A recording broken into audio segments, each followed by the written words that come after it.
कभी किसी से बड़ी नफ़रत उठे तो मैं एक सूत्र बताई देता हूँ। अपनी नफ़रत को और अपने अहंकार को थोड़ी देर के लिए किनारे रख के उससे 1 घंटे बात कर लेना, फिर नफ़रत कर नहीं पाओगे और ज़्यादा।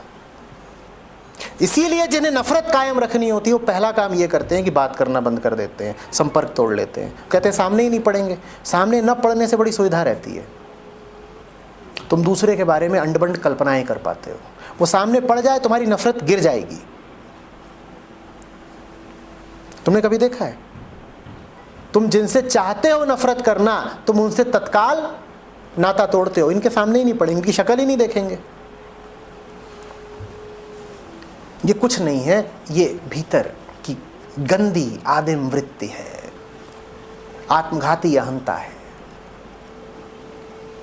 नफरत मिटाने का सीधा उपाय यही है, जाओ बात कर लो। 1 घंटे बात करोगे, कोई बड़ी बात नहीं, फूट फूट के रो पड़ो। तुम भी रो रहे हो, वो भी रो रहा है। देखा जाए तो ये काम करेगा, लेकिन यही चीज़ मेरा तुम लोग से रिक्वेस्ट रहेगा कि ज़्यादातर इस सब टाइप का जो एडवाइस होता है वो तुमको हमेशा थोड़ा सा दिमाग लगा के रखना है। फॉर एग्जांपल अब यही एडवाइस है, 80% में काम करेगा।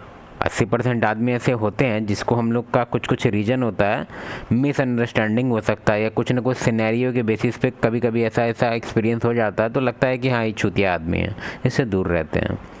और या फिर ये मेरे से मतलब इससे पट ही नहीं रहा मेरा थोड़ा भी, ठीक है।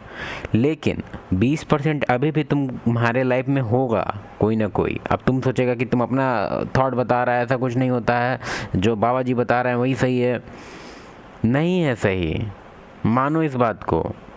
और इसके पीछे बहुत सारा रिसर्च, बहुत सारा बुक्स है इसके पीछे कि कुछ लोग इडियट होते हैं। एक जो हम लोग के यहाँ चलन चल गया है, मतलब इसके पीछे एक मिथ है बेसिकली कि सारा आदमी जो इस पृथ्वी पे है, जो ह्यूमन कैटेगरी में आता है, मेल फीमेल, सबका आईक्यू लेवल सेम है। अगर सब एक तरह से तैयारी स्टार्ट करें तो सबका आईक्यू लेवल सेम है। बहुत इसके पीछे है। वेस्ट कल्चर में भी इसको लेके बहुत बार फाइट हुआ है। उसमें ऐसे करके कोड बोला जाता है, people are equals.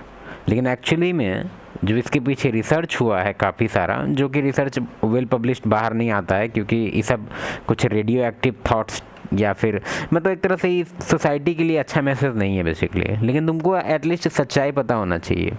People are not equal, ठीक है, होते हैं। पीपल आर नॉट इक्वल मतलब क्या है इसका मतलब यही है कि तुम जो इतना सारा लोग से मिलता है, इतना लोग से कुछ भी जो तुम्हारे इन्वायरमेंट में है, तुम्हारे फैमिली हो सकता है, तुम्हारे फ्रेंड्स हो सकते हैं, ज़रूरी नहीं है कि हाँ सब बढ़िया है।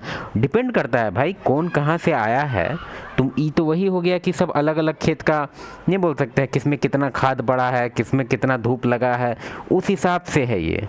तुम बचपन से हो सकता है कि तुम्हारा काफ़ी अच्छा केयर किया गया है तुम्हारे फैमिली से, तुम्हारे माँ बाप से, हो सकता है कि उतना फॉर्चुनेट ना रहा वो, अगर हुआ भी तो कुछ ना कुछ कमी रह गई। तो ये सोच के सबको एकदम से इक्वल ट्रीट करना बिल्कुल नहीं। तुम यहाँ 500 साल के लिए नहीं आया है कि तुम एक्सपीरियंस करेगा पहला 50 साल कि कौन क्या है, उसके बाद तुम जिएगा ज़िंदगी में टाइम बहुत कम है बाबू। अभी मेरा खुद, हम 30 में आने वाले हैं, मतलब 28 हैं अभी। तो मेरे कहने का मतलब है कि टाइम बहुत ज़्यादा फास्ट काम करता है। ये सब फिलॉसफी तुमको लेना है, लो, कोई दिक्कत नहीं है। लेकिन ये सब मेरे हिसाब से 45 के आसपास हो जाओ, उसके बाद ये सब फिलॉसफी फॉलो करो। नहीं तो तुम ऐसे ही दूसरे आदमी पे इतना फोकस करके कोई ज़रूरत नहीं है। पहले खुद पे फोकस करो। खुद का लाइफ जब तुम्हारा एक सर्टेन लेवल, बढ़िया लेवल पे पहुंच जाए, उसके बाद ही ये सब में आओ कि कैसे हम किसी को हेट ना करें। अबे हेट तो पहले पैसा, तो पहले पेट तो भर ले, बाद में हेट करना। तेरे को क्या मतलब है कौन कैसे क्या कर रहा है, हाउ टू नो, बे बे बे बे बे प्यार ये वो। पहले खाना का तो इंतजाम कर ले, रहने का तो इंतजाम कर ले, उसके बाद फिर देखते हैं ये सब चीज़। हम देखे हैं बहुत सारा यंगस्टर सब आजकल पूरा ज्ञान देने बैठ गया है। अबे पहले पैसा कमा ले थोड़ा सा। अब तुम लोग पैसे से कुछ नहीं होता। अबे पैसा से होता है बहुत कुछ, सब कुछ पैसा से ही होता है, ठीक है। कहने का मेरा ये सेंस नहीं है कि सर जो बोले वो गलत है ये वो, लेकिन सर का जो एक थॉट है इसमें कि उससे 1 घंटा बैठ के बात कर ले, मेरे हिसाब से ये वर्क नहीं करेगा उतना। क्योंकि इसके हम रिसर्च से बात कर रहे हैं, मेरा अपना थॉट नहीं है। इसके पीछे हम बड़े हैं, मतलब इसके पीछे एक और हम वीडियो बनाएंगे। ऐसे मेरा टोटल 3 चैनल है, ठीक है। तो ये मैं सोच रहा कि कुछ भी बोल रहा है, नहीं बोल रहा है कुछ। एक चैनल तो बहुत बड़ा है बेसिकली, कभी ना कभी तुमने भी सुना होगा, इस टाइप का कंटेंट तुम सुनता है तो मेरा चैनल भी तुम सुना होगा।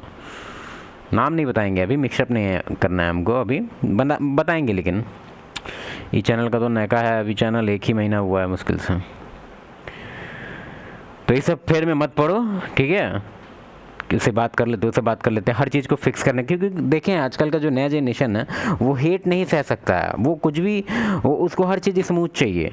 अगर इससे किसी का अनबन हो गया, थोड़ा बहुत ऊपर नीचे हो गया रिलेशन, वो एकदम फोकस करने लगता है कि हम कैसे फिक्स कर दें इसको। नहीं करो फिक्स, पहले अपने आप को फिक्स करो, क्योंकि तुमको एक चीज़, एक फिलॉसफी है इसके पीछे, फिलॉसफी ने एक तरह से बहुत भयंकर रीजन है, होप स्ट्रैटेजी बोलते हैं इसको।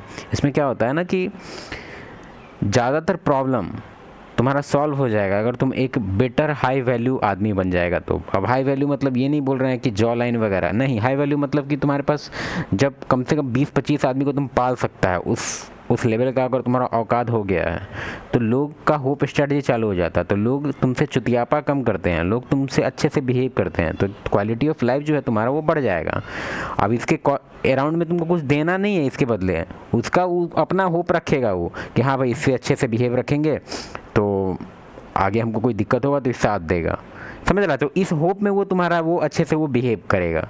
ज़रूरी नहीं है कि तुमसे हमेशा हेल्प ही मांगेगा, बस उसके अंदर एक होप होता है कि अगर कुछ प्रॉब्लम आएगा तो हम इससे थोड़ा बहुत अगर अच्छे से रहेंगे तो। तुम एक एग्जांपल देते हैं तुमको, कोई भी रिलेटिव है, ठीक है, उसका तुम आसपास अपने ही फैमिली गैदरिंग में देखना, जो सबसे ज़्यादा पैसे कमाने वाला आदमी होगा ना, मतलब जो तुम्हारे कोई रिश्तेदार में होगा, फुआ होगा, फुफ्फा होगा, कोई भी होगा, मामा होगा, मौसी, कोई भी, जो सबसे ज़्यादा पैसा जिसके पास होगा, तुम देखना अगर वो जिस दिन फंक्शन में आया सब उसका कितना जी हुजूरी करता है। तुमको क्या लगता है सब भिखारी है, सब उस टाइम पैसा मांगते रहता है? नहीं नहीं, वो एक तरह से होप स्ट्रेटजी है उसके पीछे। वो सोचता है कि भाई सब कॉन्शियस लेवल पे ज़्यादातर टाइम कि भाई इससे हम अच्छे से रहेंगे तो ये अगर किसी दिन इमरजेंसी हुआ तो ये आदमी हेल्प कर देगा मेरा, ठीक है। तो एक तरह से अपना सेल्फिश रीजन है बेसिकली, ठीक है। फिर दूसरा रीजन इकेप टाइम से है।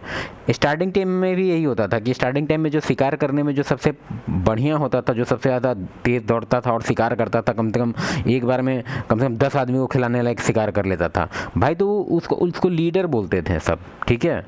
सब उसके नीचे रहते थे और लीडर जो कहता था वही होता था, और लीडर की लगातार सब 4-5 वाइफ होती थी, उससे भी ज़्यादा। सेम तुम अपना किंग फिलॉसफी में भी देख सकता है। तो ये चीज़ समझो, ज़्यादातर जो तुम प्रॉब्लम से अभी तुमको दिख रहा है कि लोग तुमसे अच्छे से बिहेव नहीं कर रहे हैं, लोग तुम्हारे सामने बदमाशी कर रहे हैं, बदमाशी, कुछ नहीं, तुम कुछ काबिल ही नहीं होगा, होप स्ट्रैटेजी किसी के अंदर होगा ही नहीं। सब सोच रहा होगा कि तो चुतिया है। अब तुम यहाँ पे स्ट्रैटेजी लगा लो कि 1 घंटा उससे बतियाएंगे, 1 घंटा बतियाएगा तुम्हारा दिमाग और ख़राब हो जाएगा और कुछ प्रॉब्लम हो सकता है। हम नहीं कह रहे कि तुमको उससे झगड़ा कर लेना, नहीं, पहले अपना काम करो ना कंप्लीट, पहले कुछ हो जाओ, उसके बाद देखो तुम्हारा लाइफ का एक्सपीरियंस कैसे ऐसे बदलेगा। तुमको लगेगा कि थैनोस चुटकी बजा दिया है मेरे लिए। समझो, होप स्ट्रैटेजी एक बहुत बड़ा स्ट्रैटेजी है।